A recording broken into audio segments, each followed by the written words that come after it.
Olha só, o mercado e também alguns especialistas de diversos setores da economia estão alertando. Se tudo seguir como está, o governo não vai fechar as contas nem neste, nem nos próximos anos, pelo menos essas são as projeções e previsões. Sem fazer o dever de casa e cortar gastos, sobretudo, o governo está tentando aumentar impostos como forma de elevar a arrecadação. E as letras de crédito imobiliário e também agrícola entraram nessa conta. Quem investe nesses fundos deve ter um imposto de renda taxado em pelo menos 5% a partir do ano que vem, 2026. Para a gente entender melhor tudo isso, vamos conversar agora com o deputado federal Cláudio Cajado, que gentilmente está aqui conosco, comigo e com a Isabel Mega, que já aparece também na tela. Tudo bem, deputado? Bom dia. Obrigado por aceitar o nosso convite. Bem-vindo à CNN. Eu que agradeço a oportunidade. Bom dia a vocês, aí do estúdio, os telespectadores da CNN. Como você bem colocou, nós estamos vivenciando aí mais um projeto, SMP 303, que prevê aumento de tributação. E tributação em cima, como você disse, LCI, LCA, que são letras de aplicações que servem para financiar a agricultura, o setor imobiliário, que gera emprego, que gera renda. O governo agora quer levar a CCL dos bancos, das bets, dos jogos, e continua. Eu não vou nem entrar aqui no conceito se é justo ou se é injusto, mas o que nós temos presenciado é que o governo não pode mais querer fechar suas contas elevando carga tributária. E essa narrativa de dizer que quer beneficiar o pobre tirando dos ricos, isso não procede, porque o que nós não queremos mais é que a carga tributária, que já é altíssima, em torno de 34%, seja ainda mais elevada. Nós estamos discutindo aí a justiça social com o PDL, que trata do PLP, que trata da isenção do imposto de renda para pessoas físicas, de quem ganha até R$5.000, e a progressividade de 5 a 7 mil. Aí chega agora o governo achando imposto de renda com a medida provisória. Tem um projeto já que está tramitando, cuja relatoria do deputado Arthur Lira, e me coloca outro projeto, além do imposto de renda, outras taxações, ampliando a tributação incidente sobre o setor financeiro e sobre as empresas. O que nós estamos vendo é que o Congresso já disse de forma clara, não dá mais, já deu. Aumentar a carga tributária para fechar a conta não é o caminho que nós desejamos. Deputado, bom dia. Muito obrigado por aceitar nosso convite, estar aqui com a gente para a gente fazer esse debate. Como é que o senhor vislumbra o futuro dessa medida provisória? Porque, por mais que seja um efeito imediato, as medidas ali no conteúdo dela tem noventena, tem anualidade, Então tem um certo prazo, digamos assim. Essa MP vai caducar no Congresso Nacional? É esse o caminho ou é possível encontrar algum meio termo nessas discussões? Bom, veja, Isabel, a gente não sabe qual é a decisão que vai ser tomada, porque essa semana é uma semana um pouco esvaziada. Em função, a bancada da Bahia está participando aí do 2 de julho, está toda virtual. Eu estou em Brasília, mas a maioria está virtual lá no estado para participar dos festejos do 2 de julho, que é uma festa cívica tradicional do nosso estado. Existe uma série de deputados que viajaram para Lisboa para participar do evento do ministro Gilmar Mendes. E, por outro lado, nós temos aí também o retorno dos festejos das festas nordestinas. Então, não sei se vai ter reunião de líderes. Essa questão tem que ser tratada pelos líderes, pelo presidente da Câmara, Hugo Mota, no sentido de tentar encaminhar algum acordo que nós possamos aprovar alguma coisa do texto, mas, ao mesmo tempo, aceitar a sugestão do Congresso. Eu tenho, e via isso aí agora no jornal da CNN antes, eu tenho me debruçado muito sobre as questões das isenções dos gastos tributários, as isenções tributárias, as desonerações.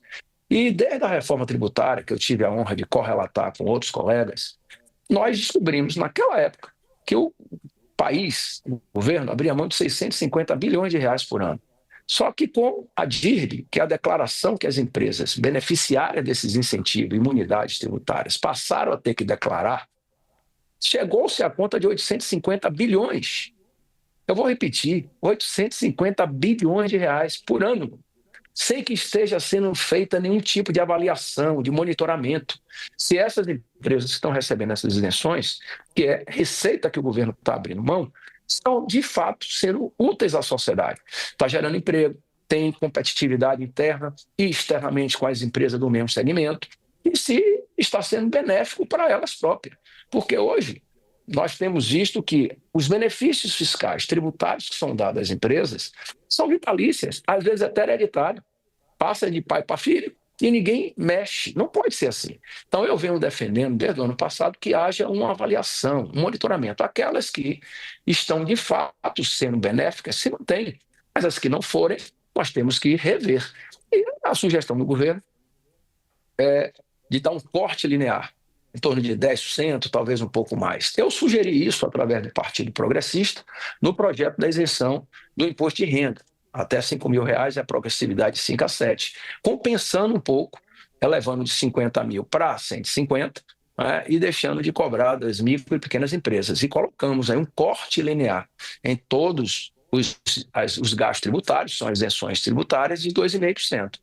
Eu não sei se tem uma avaliação mais profunda, se um valor de 10% será benéfico ou trará problemas. Nós precisamos estudar.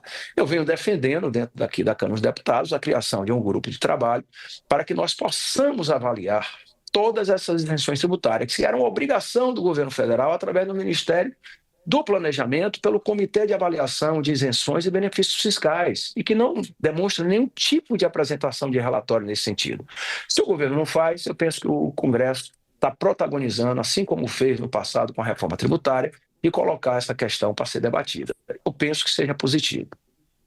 Ô, deputado, o senhor estava mencionando que o governo tem de gastar menos, óbvio, né? A solução não seria taxar.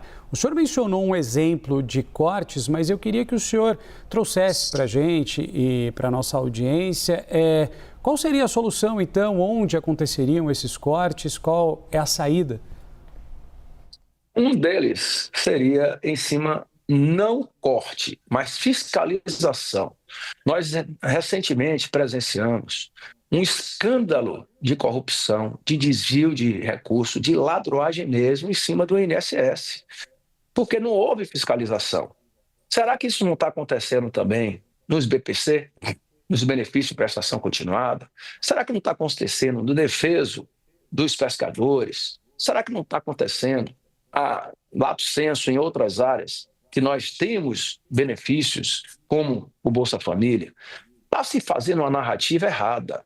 Ninguém quer tirar direito de quem tem direito, mas nós não podemos permitir que a fraude, que o desvio, que a malversação possa também estar recebendo bilhões de recursos sem que nós possamos combater isso. Então, eu defendo que façamos uma política de, primeiro, avaliação desses gastos tributários, são isenções tributárias.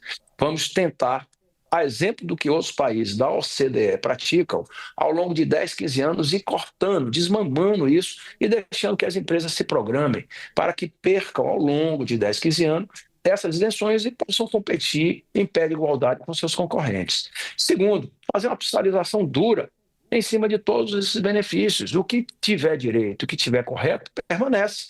Mas o que for fraude, nós temos que cortar. E os estudos que nós temos aqui na Câmara, os deputados, na Comissão do Orçamento, é que nós podemos gerar uma economia de 16 bilhões nesse ano só com a fiscalização. Com os gastos tributários, se a gente tira um corte de 10% dos 850 bilhões só da área tributária, são 85 bilhões. Na área financeira, são mais 110, que poderiam gerar aí algo em torno de mais 10 bilhões. Então, nós temos que começar a discutir seriamente essa questão. E aqui, não vamos ficar nessa narrativa política de jogar o Congresso contra os mais vulneráveis, os mais pobres, dizendo que o Congresso não quer votar aquilo que seja para aumentar imposto do andar de cima. Não existe isso. O presidente da Câmara, Hugo Mota, já deixou claro, não é de falar do andar de baixo, andar de cima, é falar do prédio que todos moram. Todos pagam tributos. E nós demos uma uma avaliação positiva ao governo quando, na época que eu relatei o arcabouço, nós votamos vários aumentos da carga tributária, porém para quem estava fora do sistema de contribuintes do governo. Ou seja, as bets não pagavam nada, começou a pagar. As Sheinchen, aquelas empresas que vendem pela internet, não pagavam nada, começou a pagar. Nós fizemos uma alteração na estrutura do CARF para que o governo tivesse o voto de Minerva e pudesse aumentar a sua arrecadação. O governo aumentou a sua arrecadação. Aí eu lhe pergunto, é só em cima de receita de aumento de tributo que o governo vai querer perseguir a política pública de poder equacionar suas contas e ter a responsabilidade fiscal? Não, nós temos que ter outras alternativas. E é esse ponto que está existindo um distensionamento, uma tensão, um tensionamento entre o governo e o Congresso. O Congresso quer seguir pelo caminho de corte de gastos, como aqui eu expus, e de controle das despesas. O governo não. Quer não apenas não controlar, não fazer nenhum tipo de força-tarefa de fiscalização, como ocorreu no INSS, criou o rombo que ocorreu, e quer aumentar os seus gastos através de aumento de tributos. Não é o caminho que nós desejamos, e se o governo insistir nessa tese, vamos ter realmente problema pela frente. Deputado, falando em problemas pela frente, ontem a gente foi dormir aqui em Brasília com a notícia de que o governo decidiu que vai judicializar a questão do IOF. Como é que o Congresso recebe isso? O argumento do governo é de uma preocupação com precedentes de que outros atos podem ser derrubados, na medida em que a gente já teve um grande ato derrubado também. Como é que vocês recebem isso? Como é que isso recai sobre essa relação que já tem a corda muito esticada? Exatamente como você colocou. A corda já está um pouco esticada por vários motivos. Não vamos aqui citá-los, que são do conhecimento de todos. E uma reação dessa a uma votação expressiva, tanto da Câmara quanto do Senado, não é, vai, de fato, trazer consequências do ponto de vista político. Eu não tenho dúvida disso. O governo tem a prerrogativa de poder fazê-lo, como estão dizendo que vai fazer. Vamos aguardar a decisão do Poder Judiciário. Aliás, não é a primeira vez que isso está ocorrendo, nós já temos visto desde o ano passado uma perspectiva de posições, tanto do Executivo quanto do Judiciário, em detrimento das posições do Congresso Nacional, e nós tentamos evitar esse acirramento de posições, de ideias. Eu advogo que nós devamos sentar, dialogar e encontrar o caminho do consenso. Na democracia, se o consenso não chegar de forma unânime, é a maioria que decide. Então, se o governo acha que deva se socorrer do remédio jurídico junto ao Supremo, e se o Supremo achar que esse remédio é, de fato, permitível, vamos aguardar para ver qual a posição que a Câmara tomará. Eu não tenho dúvida que tomará alguma, mas vamos aguardar. A gente conversou com o deputado federal Cláudio Cajado. Deputado, muito obrigado por sua disponibilidade conosco aqui na CNN. Desejo ao senhor um ótimo dia. Obrigado. Muito obrigado. Prazer sempre poder atendê-los. Obrigado também, Isabel, deputado, que participou dessa conversa.